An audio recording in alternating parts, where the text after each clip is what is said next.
Hola, buenas tardes todos. Soy la maestra María Guadalupe Sánchez Hernández y el día de hoy vamos a tener la sesión de historia. Me da mucho gusto saludarlos.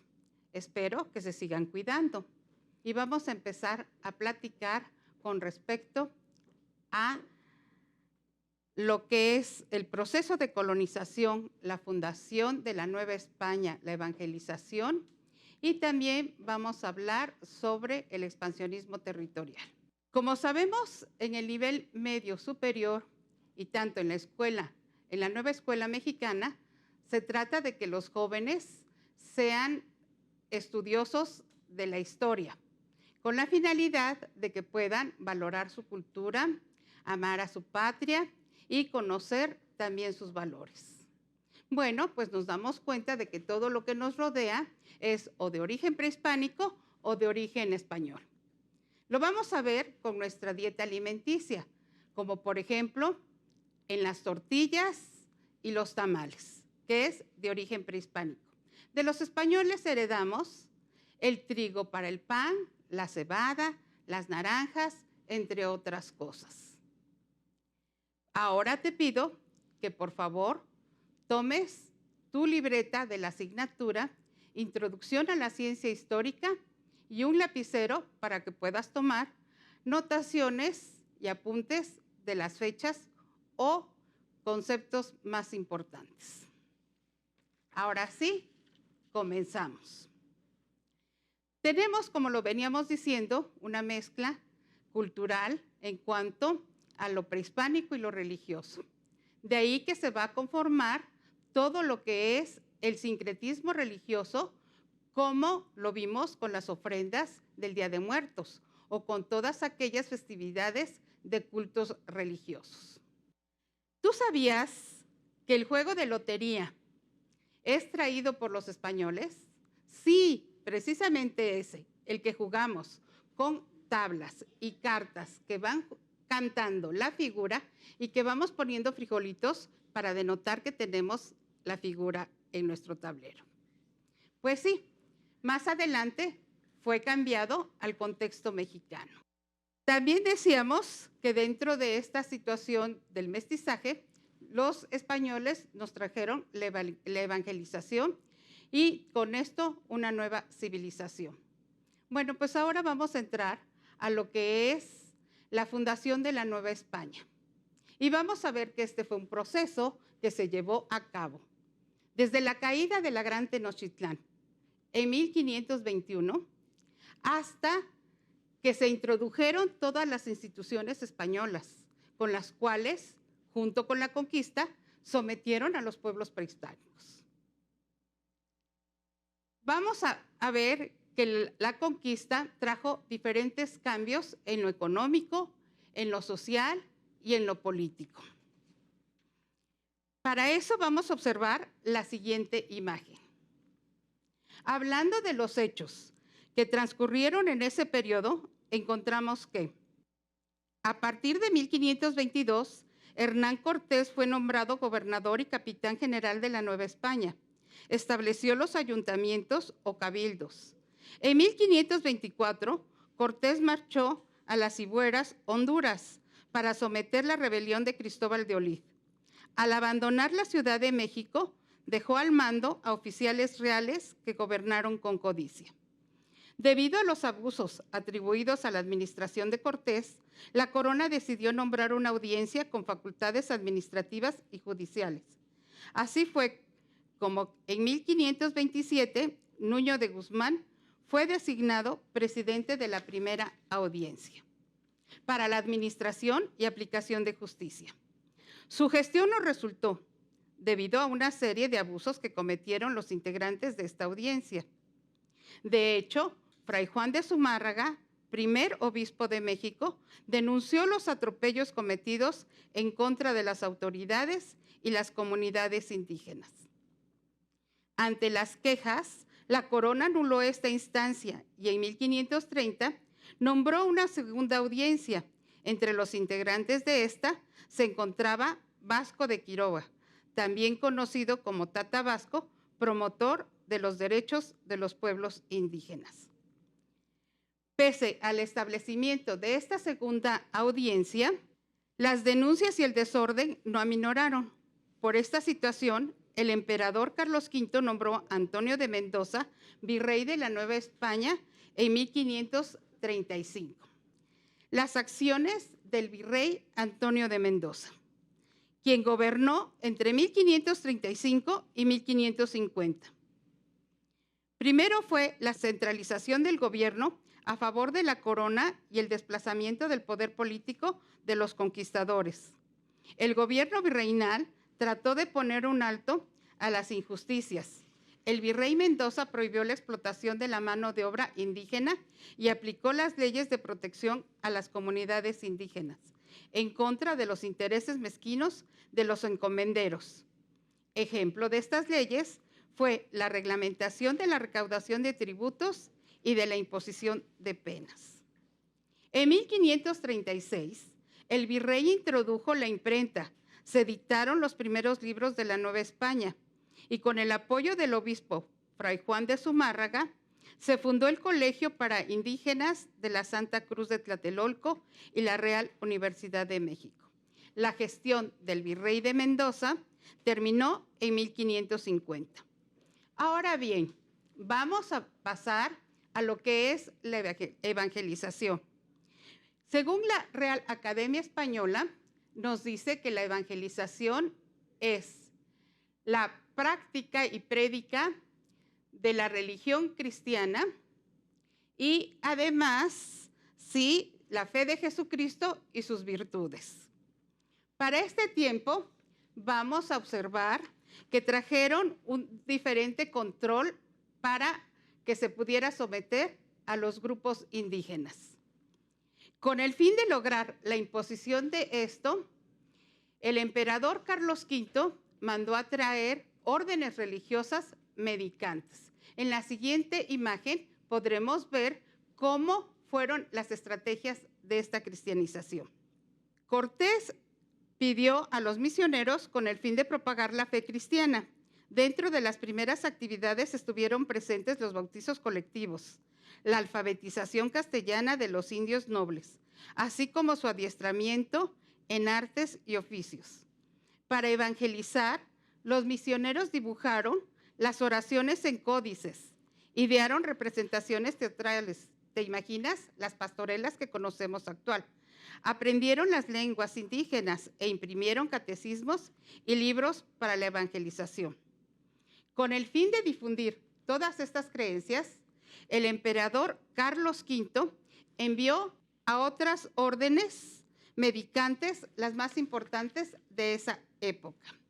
Se le denomina orden religiosa al conjunto o asociación de personas que viven en una comunidad religiosa con la finalidad de llegar a una vida espiritual.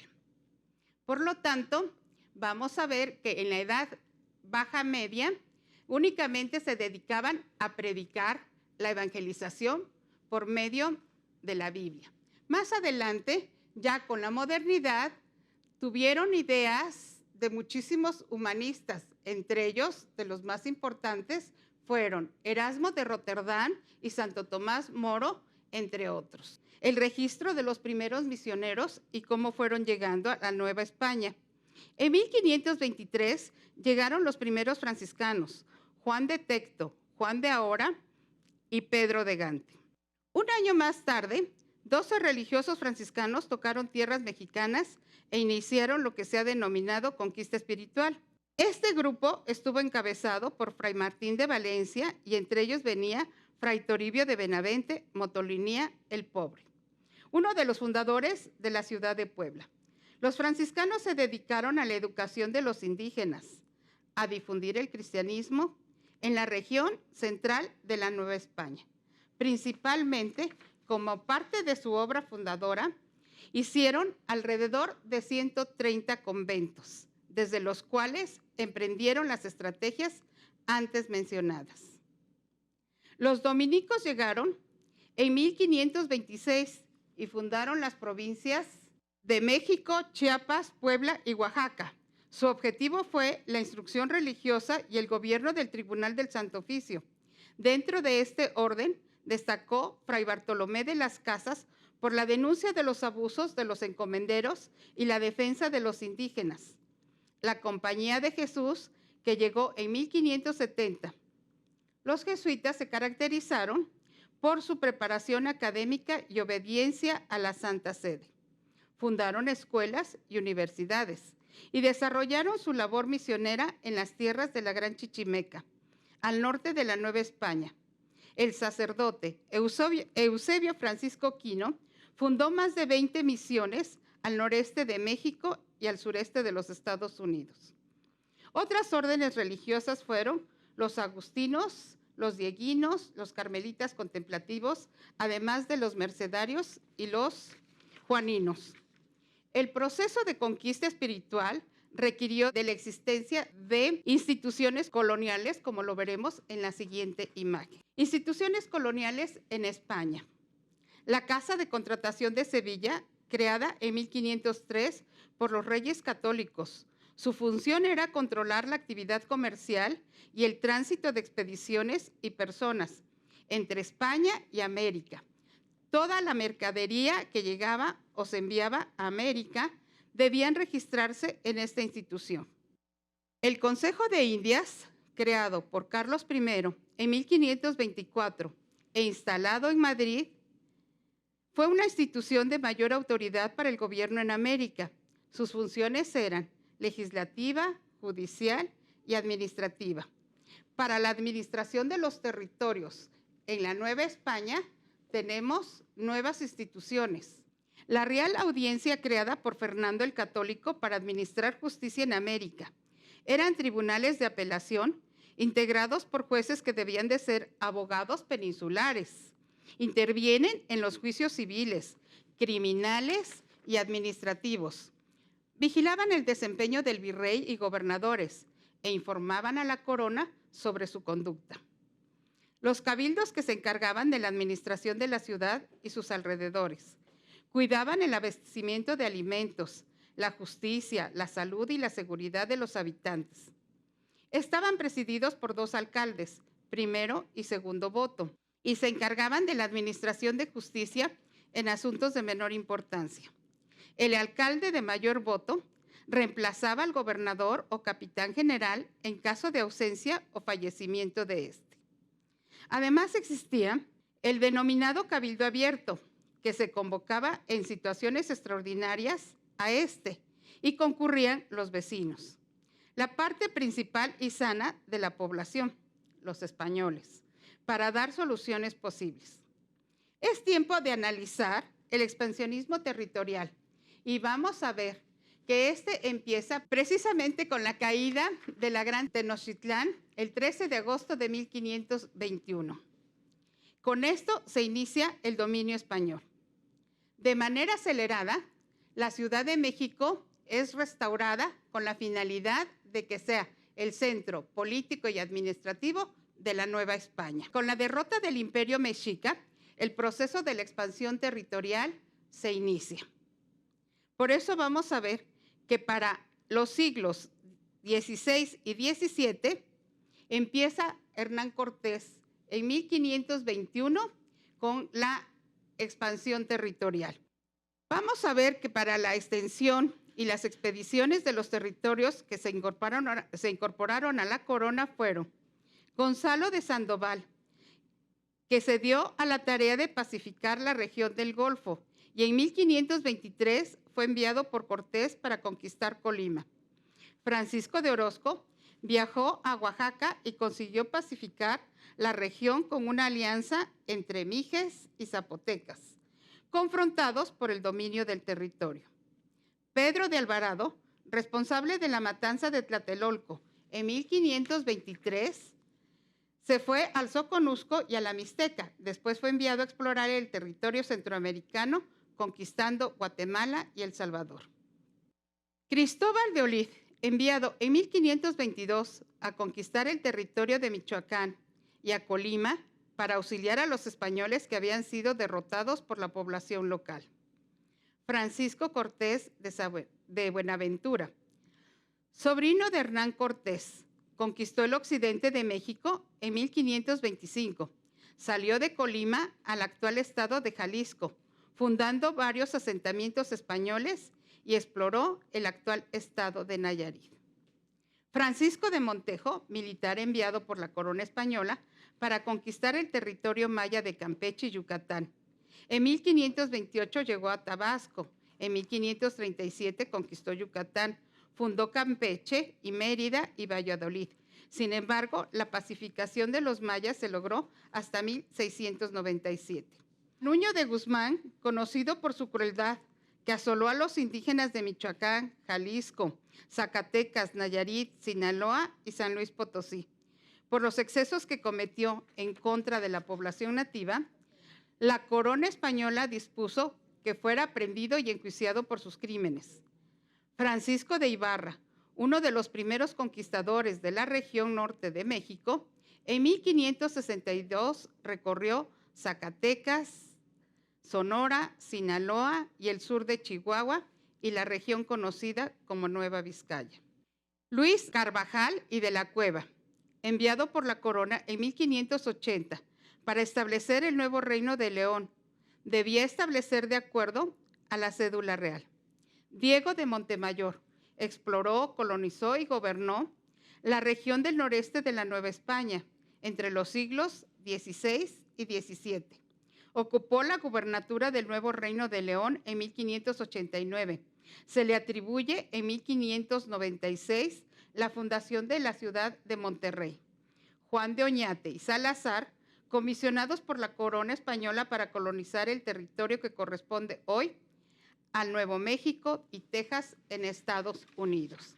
En suma, el proceso de colonización tardó más de 300 años. Y vamos a ver que su territorio fue de más de 4 millones de kilómetros cuadrados, que iba desde la Alta California hasta los límites del actual Belice.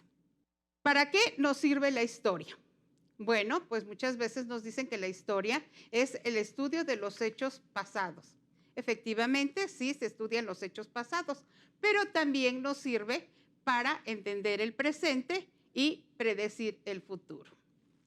En la primera instancia, trataremos de poner en lugar de ambas civilizaciones y tratemos de comprender el porqué de las decisiones que se tomaron, considerando las situaciones, tiempo y lugar en donde se encontraban.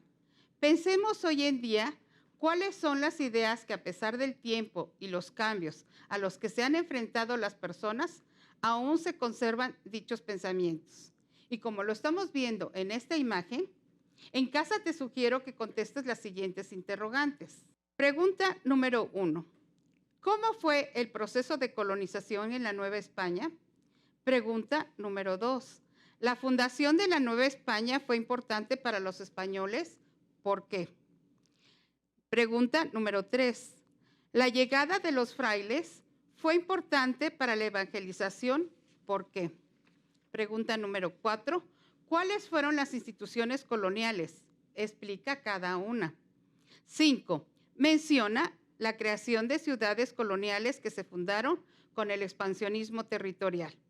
Para comprender el tema de mejor manera, te sugiero que realices un cuadro comparativo que te permita realizar un análisis metodológico de lo sucedido en los tiempos coloniales y tu vida actual.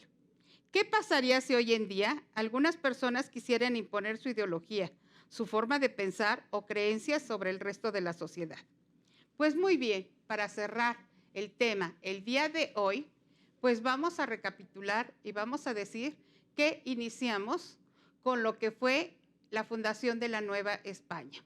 Y como lo habíamos dicho anteriormente, dijimos que era el proceso desde la caída de la Gran Tenochtitlán, el 13 de agosto de 1521, hasta que se llegaron las instituciones coloniales, las cuales también con la conquista sometieron a los pueblos indígenas. También hablamos con respecto a las órdenes religiosas que trajeron la religión cristiana, pero también fundaron universidades, conventos, nos trajeron la lengua castellana, etcétera. Y también te voy a pedir o a recordar dentro de esto que, Bueno, pues con la finalidad de expandir los territorios, los españoles pues crearon las ciudades coloniales, entre ellas nuestra gran ciudad de Puebla, que para el 2031 cumple 500 años de fundada. Bueno, pues estamos llegando casi a su fin. Hoy en día, ante el libre albedrío, ¿qué pensarías tú si alguna persona quisiera venirnos a imponer sus ideas, religión o creencias? Bueno, pues gracias a esto podemos ver que nosotros con respeto, con tolerancia, podemos escucharlos y sobre todo para poder vivir en una comunidad. Pero ¿y tú qué piensas al respecto? Queridos alumnos y televidentes, con esto llegamos al fin y vemos que la curiosidad no mató al gato, sino que lo hizo más sabio. Soy la maestra María Guadalupe Sánchez Hernández. Les doy las gracias, pero no sin antes decirles que por favor, no por el hecho de que estemos en días con dificultades y difíciles, no dejes de seguirte preparando. Gracias.